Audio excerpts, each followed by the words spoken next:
Asur Yeshuasi Lechana Velishabeach Tikon Beis Tefilasi Visham Toda Nizabeach. En l'an 1802, à Hanouka, Rabbi Nachman déclara: Je suis un bel arbre majestueux et mes branches sont merveilleuses. Mais ici-bas, je suis littéralement sous terre.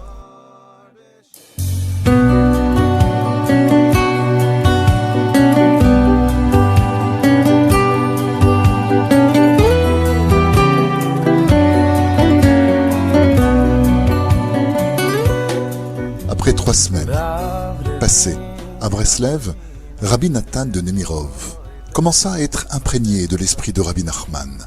Il dit une fois: le vendredi soir, en hiver, on peut accéder à un niveau de sainteté comparable à celui de la nuit de Yom Kippour. En hiver, les nuits sont longues et l'on peut servir l'Éternel toute la nuit. Et la nuit du Shabbat, la soif qu'on a de Dieu est extraordinaire.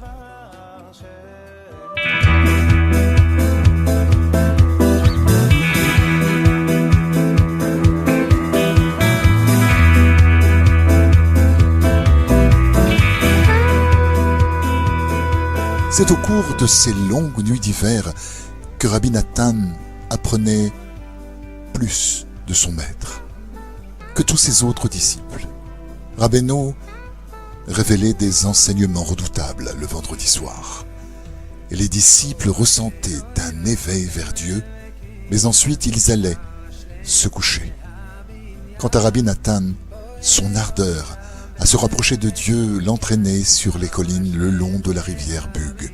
Il y passait la nuit à prier et à implorer Dieu pour que le feu ardent du tzaddik vienne embraser son cœur.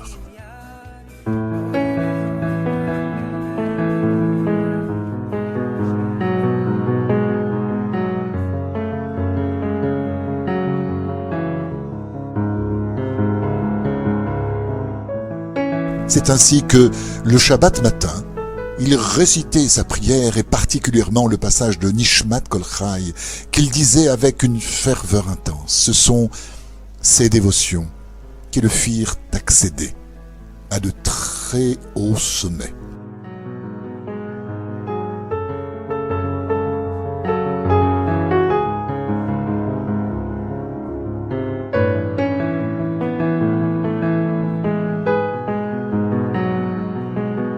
Alors que l'attention de certains disciples de Rabbi Nachman ne se manifestait qu'au cours de ses leçons, Rabbi Nathan, lui, absorbait littéralement chaque mot de son maître, même s'il ne s'agissait que d'une conversation en apparence banale. Comme l'enseignent nos sages, même les simples conversations des tzadikim ont besoin d'être approfondies. Rabbi Nathan révéla que c'est principalement de cette façon qu'il était parvenu à se rapprocher de lui. Il affirma par la suite: chacun des mots prononcés par Rabbeinu a contribué à me faire perdre mon libre arbitre. C'est pour cette raison qu'il recevait plus que les autres disciples, aussi doués fussent-ils individuellement.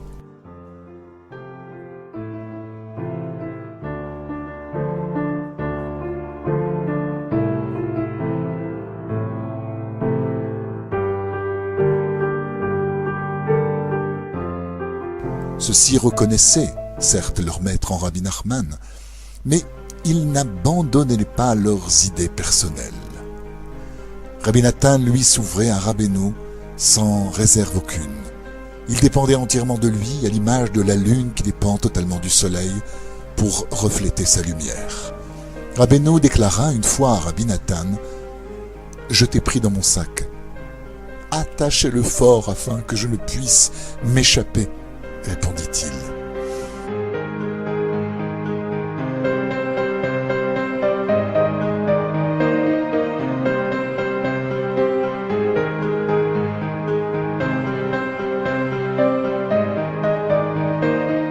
Quelques jours plus tard, ils voyagèrent ensemble.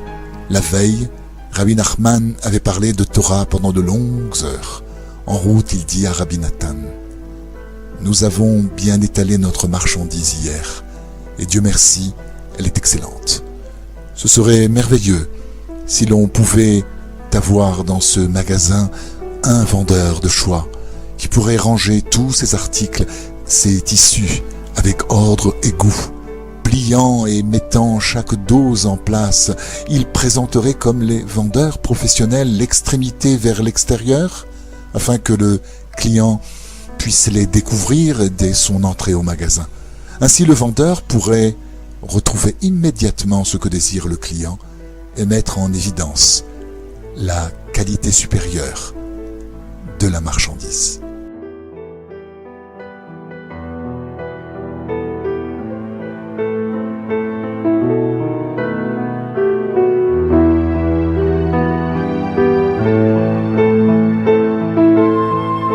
Cette parabole signifiait que Rabbi Nachman avait besoin de quelqu'un qui soit expert, qui connaisse tous ces enseignements révélés et sache disposer chaque leçon avec l'extrémité vers l'extérieur. Celui qui viendrait avec le désir d'étudier ces enseignements et de se rapprocher de lui trouverait ainsi cet expert qui l'orienterait immédiatement sur l'enseignement approprié.